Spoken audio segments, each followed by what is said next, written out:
नमस्कार, मैं मदीक कुमार आपका एसके बुक्स के यूट्यूब चैनल पर स्वागत करता हूं। आज हम बात करने वाले हैं रोटेशनल मोशन पार्ट 4 की। तो पार्ट 4 इस डिस्कस करने से पहले मैं आपको हमारी बुक्स के बारे में जानकारी देना चाहूँगा। यहाँ पे स्क्रीन पे हमने दो बुक्स दिखाई हुई है आपको, Agniveer Vayu Indian Air Force science subject recruitment test और physics Air Force X group recruitment exam with brief explanation of fundamental principle. देखिए, इन दोनों बुक्स में थ्योरी और जो न्यूमेरिकल्स हैं बड़े अच्छे दिए हुए हैं, तो आप इन बुक्स को रेफर कर सकते हैं। स्पेशली इन एग्जाम्स के लिए हमने यहाँ डिज़ाइन किया है इन बुक्स को। तो स्टार्ट करते हैं पार्ट 4 रोटेशनल मोशन का। तो रोटेशनल मोशन में जो हम अब डिस्कस करेंगे वो है टॉर्क। तो टॉर्क जो है, देखिए क्या होता है। तो इसकी स्पेलिंग होती है TORQUE। इसको इस सिंबल से बताया जाता है टॉ। ये सिंबल जो है ये टॉ का सिंबल है TAU, और ये एक वेक्टर क्वांटिटी है टॉर्क। अब देखिए क्या होता है, ये बिल्कुल वही चीज़ है जो लीनियर मोशन में काम फोर्स करता है, वही एंगुलर मोशन या रोटेशनल मोशन में काम टॉर्क करता है। जैसे मैं बात करता हूँ लीनियर मोशन का, तो लीनियर मोशन में अगर इस मास पे मैं अगर फोर्स लगाता हूँ तो ये आगे की तरफ एक्सीलरेट होता है। ये फोर्स जो है ये एक्सीलरेशन A से इस बॉडी को आगे की तरफ लेके जाता है। उसी तरीके से टॉर्क क्या है, जैसे मान लीजिए दरवाज़ा है और दरवाजे पे ये हैंडल है, मैं इसको इस तरीके से पुल करता हूँ तो ये दरवाज़ा जो है ये कुछ इस तरीके से यहाँ पे आ जाएगा, खुल जाएगा, दरवाज़ा रोटेट करेगा। तो ये दरवाज़ा जो है ये रोटेट कर रहा है, तो ये रोटेशनल मोशन में जो है फोर्स तो मैंने लगाया ही, ये फोर्स तो मैंने लगाया ही, और साथ में ये जो है घूमा, तो घूमा ये इस एक्सिस के अबाउट, ये एक्सिस के अबाउट ये घूम रहा है। तो जो काम लीनियर मोशन में फोर्स करता है वही काम एंगुलर मोशन में टॉर्क करता है। अभी टॉर्क होता किसके बराबर है इसको देखते हैं। तो टॉ जो दिया जाता है, टॉर्क जो होता है ये होता है R क्रॉस F। अब देखिए यहाँ R क्या है और F क्या है। तो यहाँ से RF क्या है कि जैसे मान लीजिए ये है एक्सिस, ये एक्सिस है, और यहाँ से ये कोई बॉडी है, और इस पे यहाँ पे इस पॉइंट पे मैंने लेटर से इस डायरेक्शन में फोर्स लगाया, ये फोर्स लगाया मैंने। तो ये तो है R, ये है समथिंग इस तरफ R, और ये है थीटा। तो यहाँ से देखिए क्या है कि ये तो है R वेक्टर, और ये है फोर्स वेक्टर, ये इस तरफ है, और दोनों के बीच में जो एंगल है वो है थीटा।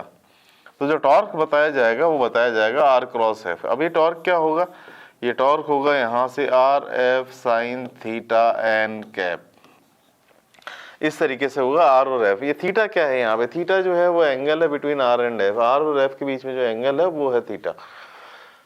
तो R क्या है कि जो एक्सिस है उससे point of application of force के बीच की डिस्टेंस है। पॉइंट ऑफ एप्लीकेशन है यहाँ पे, तो यहाँ पे फोर्स लग रहा है, तो ये यहाँ से यहाँ तक की जो डिस्टेंस हो गई वो हो गई R, और ये फोर्स मैंने लगाई दिया F, तो R क्रॉस F इस तरीके से RF sine theta n cap यहाँ पे हमको देखने को मिलता है। तो ये टॉर्क हुआ यहाँ पे। अब मैं कुछ एग्जांपल लेके बताता हूँ टॉर्क का काम क्या होता है। जैसे मैंने अभी भी कहा, जैसे दरवाजा घूमा, दरवाजे को खोला गया, तो उसी तरीके से टॉर्क का काम होता है घुमाना, ये चीज़ों को रोटेट कर देता है, घुमा देता है। तो मैं कुछ एग्जांपल लेके बताता हूँ इसमें किस तरीके से होता है ये। तो सबसे पहले हम देखते हैं जैसे क्वेश्चन की फॉर्म में, find the force F such that the body is in equilibrium।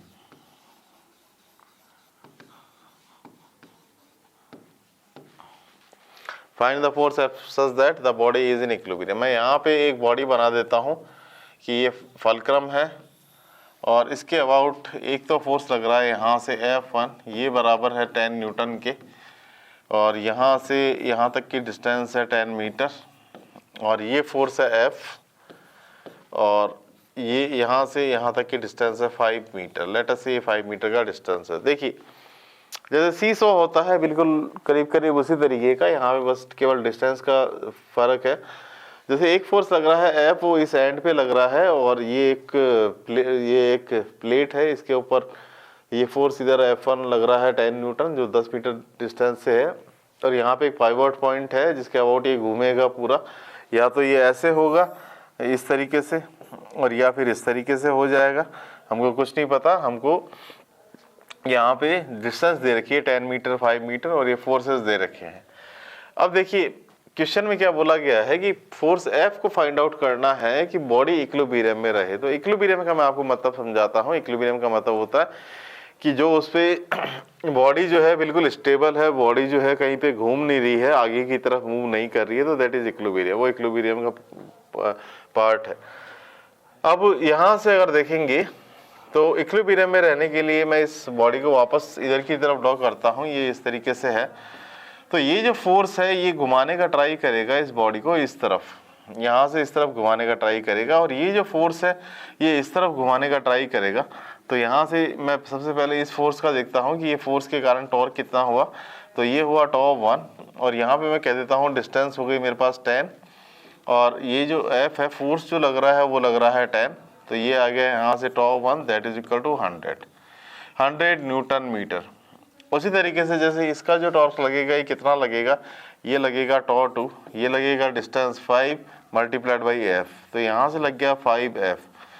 अब दोनों टॉर्क बराबर है, एक टॉर्क इधर की तरफ है और एक जो टॉर्क है इस तरफ है, तो दोनों टॉर्क एक दूसरे को बैलेंस करेंगे तो बॉडी बैलेंस हो जाएगी, बॉडी इक्विलिब्रियम में रहेगी। तो मैं यहाँ पे क्या कह सकता हूँ, मैं कह सकता हूँ कि जो 5F है दैट इज इक्वल टू 100, यानी कि F जो बराबर है that is equal to 20 newton, यानी कि 20 न्यूटन का फोर्स अगर मैं लगा देता हूँ इस जगह तो बॉडी जो है वो इक्विलिब्रियम में रहेगी, बॉडी का बैलेंस जो है वो बना रहेगा। तो इस तरीके से कर सकते हैं। देखिए वैसे एक्चुअल तो मैंने इक्वेशन डायरेक्ट यूज कर ली, बट एक्चुअल वैसे जो इक्वेशन है वो अभी भी जो मैंने बताया था RF साइन थीटा उस तरीके से है, RF साइन थीटा जो है उस तरीके से है। अब RF साइन थीटा को मैंने क्या हुआ इस तरीके से पुट किया है कि जैसे मैंने टॉप 1 निकाला है, तो यहाँ पे R जो डिस्टेंस है वो इस तरफ है, ये R है इस तरफ, पॉइंट ऑफ ये एक्सिस है, और एक्सिस से यहाँ तक की डिस्टेंस जो है वो इस तरफ होगी, तो ये R तो इस तरफ, और फोर्स जो है वो नीचे की तरफ है। तो इस तरीके से हो गया, दोनों के बीच में जो एंगल है वो 90 डिग्री हो गया। तो यहाँ से मैंने डायरेक्टली पुट कर दिया RF साइन थीटा, और ये पुट 90 के बराबर। तो यहाँ से आ गया tau 1 that is equal to RF multiplied by 1, यानी कि R मल्टीप्लाइड बाई F। तो यहाँ से आ गया torque 1 that is equal to R multiplied by F, जिसका मैंने डायरेक्टली यहाँ पे यूज कर लिया R इंटू F। अब देखिए मैं दूसरा क्वेश्चन यूज करता हूँ, दूसरा क्वेश्चन देखते हैं। तो ये दूसरा क्वेश्चन क्या कहता है, क्वेश्चन है find force F such that the body is in equilibrium. Find force F such that the body is in equilibrium। तो ये इस तरीके से है, यहाँ पे ये फलक्रम है और यहाँ पे एक फोर्स लग रहा है F1 that is equal to 10 newton, और ये फोर्स लग रहा है यहाँ से F2 that is equal to 20 newton. यहाँ से यहाँ तक की डिस्टेंस है 10 मीटर, और यहाँ से यहाँ तक की डिस्टेंस है 20 मीटर, और ये जो डिस्टेंस है यहाँ से यहाँ तक की ये है 10 मीटर।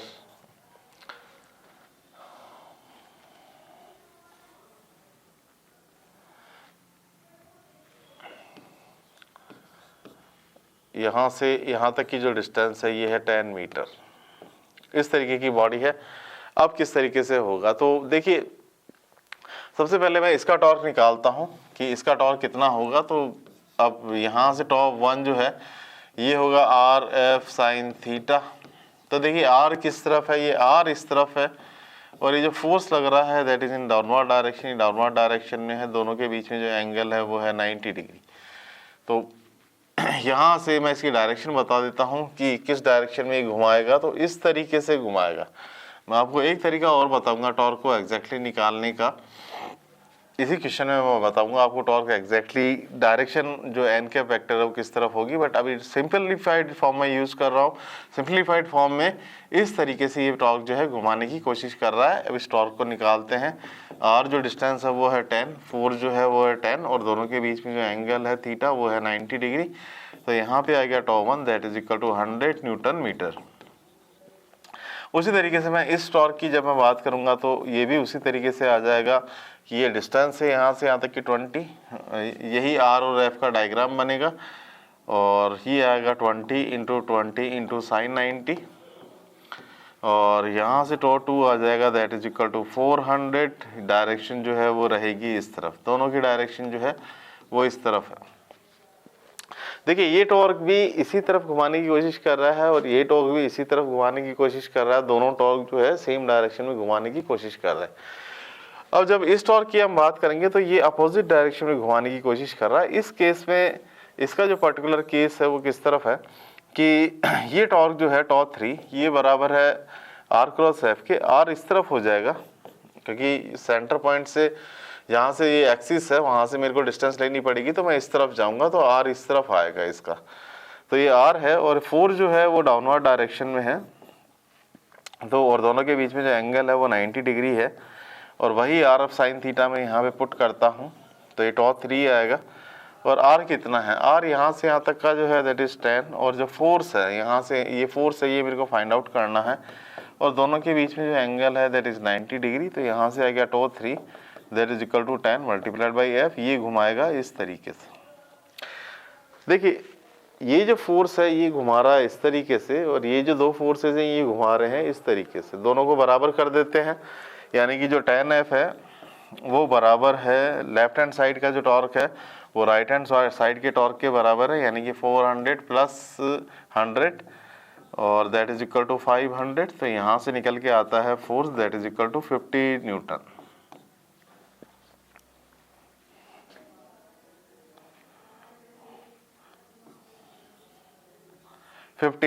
ये फोर्स निकल के आता है यहाँ से 50 न्यूटन। अब जो मैं अभी थोड़ी देर पहले जो बात कह रहा था वो क्या है कि मैं अभी तो मैंने सिंप्लीफाइड फॉर्म यूज़ की इस तरीके से कि भाई ये इस तरफ घुमाने की कोशिश कर रहा है, तो मैंने ये डायरेक्शन ले ली और वही डायरेक्शन इस दूसरे टॉर्क की थी, और ये जो डायरेक्शन है ये समथिंग इस टॉर्क की है। बट अब मैं एग्जैक्टली बताता हूँ आपको कि एक्चुअल में किस तरफ होगा एन कैप। जैसे मैंने अभी भी लिखा था यहाँ पे टॉ, और ये लिखा था मैंने आर एफ साइन थीटा, और यहाँ पे लिखा था एन कैप, तो ये एन कैप की डायरेक्शन क्या होगी। देखिए वेक्टर एंड स्केलर्स में मैंने बताया था कि जहाँ भी क्रॉस प्रोडक्ट होता है हम किस तरीके से यूज करते हैं, आर क्रॉस एफ करते हैं, ए क्रॉस बी या आर क्रॉस एफ जब हम करेंगे तो आर को पकड़ के मैं जब एफ की तरफ घुमाऊंगा तो इस तरीके से मैं घुमा रहा हूँ तो मेरा स्क्रू जो है वो अंदर की तरफ जा रहा है। तो यहाँ से स्क्रू जो गया वो अनवर्ड डायरेक्शन में गया, तो ये जो एग्जैक्ट डायरेक्शन है वो है क्रॉस यानी कि इनवर्ड। उसी तरीके से ये भी जो डायरेक्शन है इसमें भी आर क्रॉस एफ जो है वो इनवर्ड है। इस पर्टिकुलर केस में अगर देखें तो यहाँ पे आर है और ये एफ है। अब आर को पकड़ के जब मैं एफ की तरफ घुमाता हूँ तो स्क्रू जो होता है वो प्लेन के आउटवर्ड डायरेक्शन में आता है, तो ये जो डायरेक्शन है दैट इज आउटवर्ड। एग्जैक्ट तो ये डायरेक्शंस है आउटवर्ड और इनवर्ड। अब देखिए दो टॉर्क है इस डायरेक्शन में, दो टॉर्क हैं इस डायरेक्शन में और एक टॉर्क है इस डायरेक्शन में, तो ये वेक्टर क्वांटिटी है टॉर्क, बिल्कुल फोर्स की तरह बिहेव करेगा। दो टॉर्क इस डायरेक्शन के मिलके इस डायरेक्शन का जो टॉर्क है उसको बैलेंस करेंगे। तो वो का वही चीज़ मैंने यहाँ पे किया है, ये जो इस डायरेक्शन की टॉर्क है और इस डायरेक्शन की टॉर्क है इनको मैंने बराबर किया है और यहाँ से फोर्स का मैग्नीट्यूड निकाला है that is equal to 50 newton. तो यहाँ पे हमने मेन बात की कि किस तरीके से हम इस क्वेश्चन को सॉल्व कर सकते हैं। अब आगे देखते हैं थोड़ा सा कि टॉर्क को हम और किस क्वांटिटी से बताते हैं। तो देखिए टॉर्क को बताने का जो तरीका है वो और क्या है, टॉर्क को आर क्रॉस एफ से तो बताया जाता है, और टॉर्क को जो है एक और हम बोलते हैं कि ये जैसे फोर्स होता था ना, फोर्स की बात करता हूँ, फोर्स जो होता था ये होता था D P divided by D T, change in linear momentum divided by time, तो वो फोर्स होता था। उसी तरीके से फोर्स की जगह यहाँ पे आ जाता है टॉर्क, और जो P है उसकी जगह यहाँ पे आ जाता है L। अभी L क्या है, L जो है दैट इज एंगुलर मोमेंटम, ये है एंगुलर मोमेंटम। जैसे काम टॉर्क करता फोर्स करता था, ये P क्या था यहाँ पे, ये था लीनियर मोमेंटम, ये लीनियर मोमेंटम था। उसी तरीके से एंगुलर मोमेंटम है वो L होगा।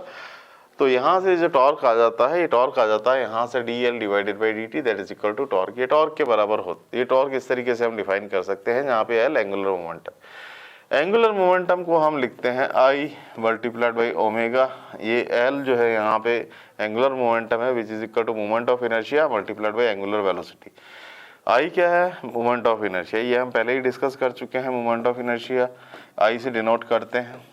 और जो ओमेगा है ये क्या है यहाँ पे? That is angular velocity. ये एंगुलर वेलोसिटी है, एंगुलर वेलोसिटी। और एल हम बता ही चुके हैं यहाँ पे एंगुलर मोमेंटम है। तो ये बिल्कुल उसी तरीके से है जैसे लीनियर मोमेंटम था पी, और ये था M B, mass into velocity. उसी पी की जगह तो आ गया एल, और एम की जगह आ गया आई, वी की जगह आ गया ओमेगा। तो इस तरीके से यहाँ पे एंगुलर मोमेंटम जो है ये हमको देखने को मिलता है। अच्छा, यहाँ से एक जो चीज़ लीनियर मोमेंटम की तरह यहाँ से रिलेटेड है, जैसे फोर्स था।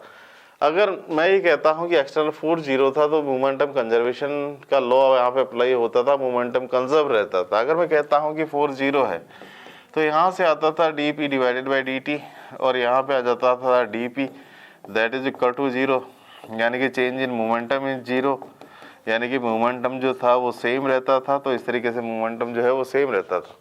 उसी तरीके से अगर मैं कह दूं कि टॉर्क अगर 0 है तो ये जो एंगुलर मोमेंटम है ये भी, इसमें जो चेंज होगा ये भी 0 होगा। और यहाँ से मैं कह सकता हूँ कि जो फाइनल एंगुलर मोमेंटम है वो इनिशियल एंगुलर मोमेंटम के बराबर है। तो देखिए, चीज़ें लीनियर मोशन और रोटेशनल मोशन में रिलेटेड हैं। आप लीनियर मोशन को अगर अच्छे तरीके से समझते हैं तो एंगुलर मोशन, रोटेशनल मोशन में ज़्यादा दिक्कत नहीं आती है। तो यहाँ पे मैंने ये इक्वेशंस आपको कुछ बताई। अब एक और इक्वेशन जो हम इसी बेसिस पे हम देखते हैं वो क्या है कि अभी जैसे मैंने यहाँ पे लिखा कि ये जो टॉर्क है ये बराबर है D divided by D T, और यहाँ पे आ गया आई omega.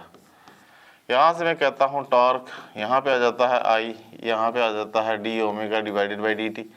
D omega divided by D T जो होता है ये होता है एंगुलर एक्सेलरेशन। तो यहाँ से एक और नया रिलेशन हमारे पास निकल के आता है, टॉ इक्वल टू आई एल्फा। ये बिल्कुल उसी तरीके से है जैसे फोर्स होता था यहाँ पे एम ए, बिल्कुल उसी तरीके से फोर्स की जगह आ गया टॉर्क, मास की जगह आ गया मोमेंट ऑफ इनर्शिया, और एक्सेलरेशन की जगह, लीनियर एक्सेलरेशन की जगह आ गया एंगुलर एक्सेलरेशन। तो बड़ा सिंपल है वैसे तो लीनियर जो पार्ट है उसकी बिल्कुल एनालॉजी है, उसके एनालॉगस है ये रोटेशनल मोशन वाला पार्ट, बिल्कुल ऐसा कैसा ही होता है। तो ये पार्ट हमने कुछ यहाँ पे डिस्कस किया। मैं क्वेश्चन इनसे रिलेटेड और बताता हूँ आपको। जैसे मान लीजिए मैं एक क्वेश्चन कहता हूँ कि find the acceleration of the pulley, find the acceleration of the पुली। अब देखिए, मैं एक पुली सिस्टम बना रहा हूँ, थोड़ा सा इंटरेस्टिंग पार्ट है ये। जैसे मान लीजिए ये समथिंग एक छत है, रूफ है, और यहाँ से एक रस्सी को मैंने बांध दिया और ये पुली को अटैच कर दिया। ये रस्सी इसके ऊपर लपेटी हुई है पुली के ऊपर। ये पुली का जो रेडियस है वो r है, इसका मास m है, और इसका जो मोमेंट ऑफ इनर्शिया है वो है I। और ये टेंशन जो हो रही है, ये टेंशन इस तरीके से इस पर एक्ट कर रही है। इसका खुद का जो मास है mg है, वेट जो है वो नीचे की तरफ एक्ट कर रहा है। तो मैं ये इक्वेशन लगाता हूँ कि इक्वेशन जो होगी एक इस तरीके से लगेगी। तो देखिए ये इक्वेशन लगाते हैं, इसके ऊपर सबसे पहले फोर्स बैलेंस करते हैं। mg लग रहा है डाउनवर्ड, टेंशन लग रहा है अपवर्ड। तो यहाँ से हो गया mg minus of T that is equal to mass into acceleration. First equation तो ये बन गई।